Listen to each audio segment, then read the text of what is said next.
The Joe Rogan Experience. Yeah. Do you know when I was a teenager, I was very, I was young, I was drinking, and I remember I was so anti-Klan. I had read some book on the Ku Klux Klan, and it was the preacher for the Klan. His name was in the book. So I called the information.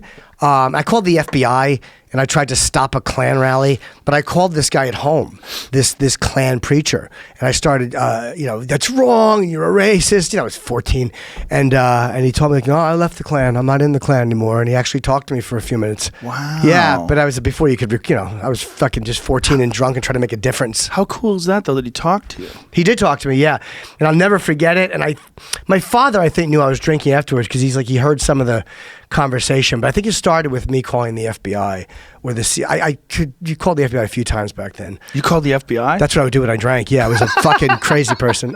I called the FBI. Yeah. I remember when I met you, we were probably early 20s, right? Yep. And I was like, why'd you quit drinking? And you're like, why'd you quit doing drugs? And you're like, I had to. Yeah. I called a bomb threat into my high school. I remember I cleared the high school. I did that when I was, I want to say I was 17 or 18, and we used to get drunk in my friend's house, and there was some number you could call for like help from nuns. So I would have my friends sitting around, and I would always call up and pretend that like I would make up these horrible incest stories and terrible sexual things that were happening to me, and my fucking friends would be laughing, and the nuns would be trying to counsel me on the phone. Oh, Jesus. And then I called a bomb threat. I did it a couple of times and it didn't work, and the third time I did it, the final time I did it, they actually had people leave the school and go outside while they searched the school. Drunk bomb threats. Didn't fucking TJ Miller do that recently? It was something with him on a train, but it wasn't a threat. I think he had something with a woman. But didn't he call a bomb threat in? I don't know if it was a threat or if he thought she really had one. Like I never got the full story. He thought she really had one? I don't know. I remember reading it, and I don't remember what the conclusion was. If you're really fucked up and you think somebody might have a bomb, like paranoia, like real, like full blown paranoia. Like I remember, Jim Brewer, of course, was a legendary pothead, and one time he quit. And he quit for quite a while. And I said, well, why? Why'd you quit? He goes, dude, I started getting really paranoid. Like paranoid that people were listening to me and the people were following me and watching me. He goes, it was not healthy. It was not good. And, I wonder about that. Like when you perturb normal states of consciousness, when you take like the normal way you are and you start changing it a little bit with a little bit of booze, a little bit of anxiety, a little bit of depression, a little bit of bad things, a little bit of this, a little bit of that. I'll take a little Xanax, take the edge off. Then I'll take a Valium so I can go to sleep. Then I'll take an Ambien if the Valium doesn't work. And you keep going and going and going and going. You're like, you know how like there's certain things you could do that can give you arthritis, right? There's certain things that corrode your joints. There's certain things you can do that make you tired. Like, the more chemicals you insert into your body, the more things you do, the more you shift from like your comfortable baseline of who you are when you're at your healthiest. You change. You become a different thing. And I think pot is just as likely to do that as anything. If you're doing it the wrong way, if you abuse it, I think alcohol can do it. I think pot can do it. Pills, speed, I think all those things can surely do it. But it's strange to see when someone starts to slip away and they start to go towards this like very strange version of themselves that they don't have control anymore. And is that how you felt like when you were a kid? Yeah, from a very young age. It was but I was very addicted. It was like sexual addiction first. Like that was the first one. I mean, sexual addiction was first? But you were drinking when you were 13, you said. Yeah, but I mean, I was a child. I was sexually active as a kid. Like fucking, I've 10 sexual partners before 4th grade. What? I've never told you that? Yeah, oh yeah. How was that possible? I was blowing all my friends. I was a fucking, couldn't stop.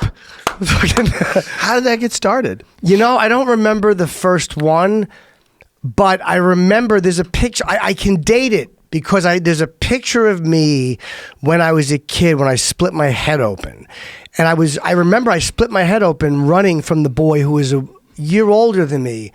And I used to blow him, but I was scared of him. He was terrorized me, but I remember him trying to fuck me once too, but I couldn't do it. Like I vaguely remember I was in the hallway, my pants were down, and his fucking dick always smelled like fucking mothballs because he wore fucking Budweiser bathing trunks. They had Budweiser on them, and he wore Budweiser bathing trunks. So did he have like mothballs in his drawer, his dresser drawer? He must have, but that smell is a visceral memory I have of that kid. He's the kid that pissed in my mouth. I was in a public pool in Edison, New Jersey. This is how young I was. I didn't know that. So I went and I was blowing him underwater, and then he goes, I popped up because he pissed in my mouth.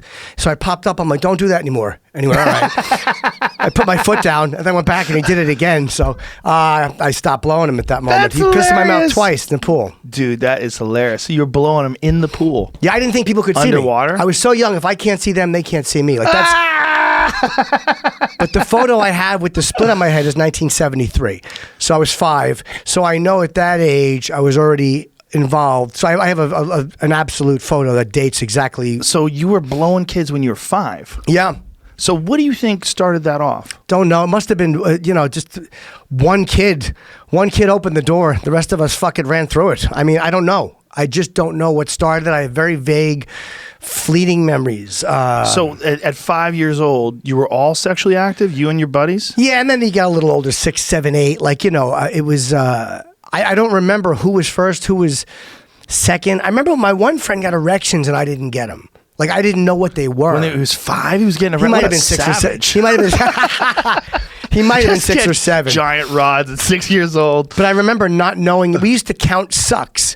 That's what it would do. Like, all right, I'll give you 10 and you give me 10. So you would have 1, 2, 3, and you would fucking count. Did you sucks. develop technique? Did you figure out like what's the best way to suck a dick? I don't know. At that age, I don't think so because I think it was all about getting you to do me after. Oh, right. I think that was kind of the goal. Right, of course. But there was a lot of it, man. And I can date it because I moved Halloween of 4th grade to North Brunswick. So any experience that happened in this place, I know it happened before then. Yeah. Wow, that's crazy. So do you think that this kid, did you know that if this kid was molested?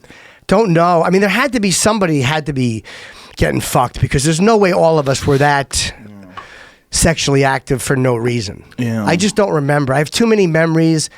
Like being in a basement and then not exactly remembering. I have weird memories, possibly with adults. Like it's kind of like watching. It fades in and out. It fades, and I wish my memory was better, but it's just not. No one's really is. That's the weird thing about memories when it comes to being, a young person. No one's memories are very good. You have like flashes. I have like some things that I definitely remember, but because they're like facts. Like when I was 7, we drove across the country. I remember those. Yeah. I remember we got in an accident on Lombard Street in San Francisco. That's like the crookedest street in the world. Right. I remember that because I remember someone tried to pass us and I remember it scratched the car. I remember that. But like there's little tiny things. Like sometimes I'll talk to my sister or I'll talk to my mom. She's like, do you remember that thing? And then all of a sudden it's like I open up a folder. Like, oh yeah, I remember that guy. Whatever happened to him? Like that guy didn't exist in my brain until a couple seconds ago. And then I'm like, oh, look at this old folder. Let's open up my old memory of that fella, Sometimes those are scary though. And like I'm annoyed. I many times drive back to that area because it's in Edison and I'll drive back when I'm doing the Stress Factory or a gig and I'll drive through that neighborhood and I'll be like, what the fuck happened here? Right. Something happened here, and it might not just be one moment, but something happened here that kind of shifted me because I don't know exactly what it is. And Dr. Drew told me I was molested. I mean, maybe he's right. I don't know. Well, at the very least, you were sexually involved with someone else who might have been molested. Yeah. Well, I mean, without the odds are it had to be one of them. That was another thing that came up in this article that I was saying that the origins of homosexuality, that's one of the things they were saying that I was homophobic because the origins of homosexuality is people being molested when they're younger. That's not what I said. And let me explain that to people. If you're gay, if you read that, you feel bad.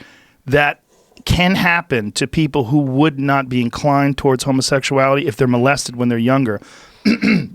Dr. Chris Ryan, the guy who wrote Sex at Dawn, was explaining it to me. Is that there's a what is the term?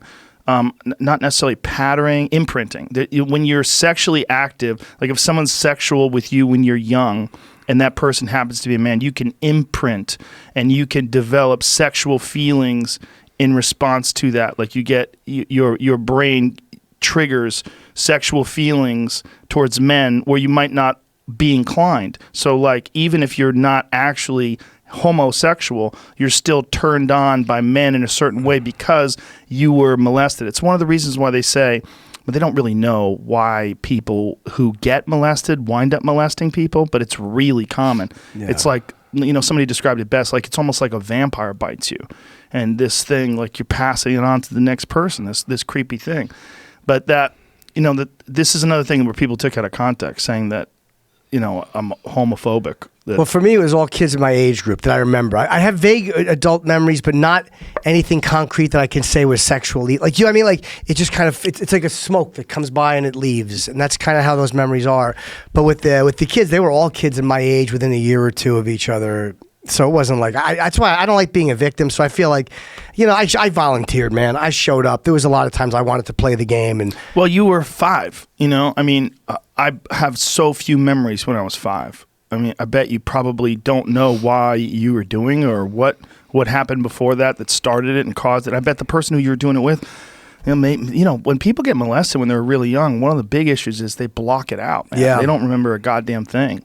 Their brain protects them from all the darkness. Yeah, I think so. And I've heard that enough. So I'm almost like I always try to find something to explain. But maybe it wasn't that bad. Maybe it was just me and my friends.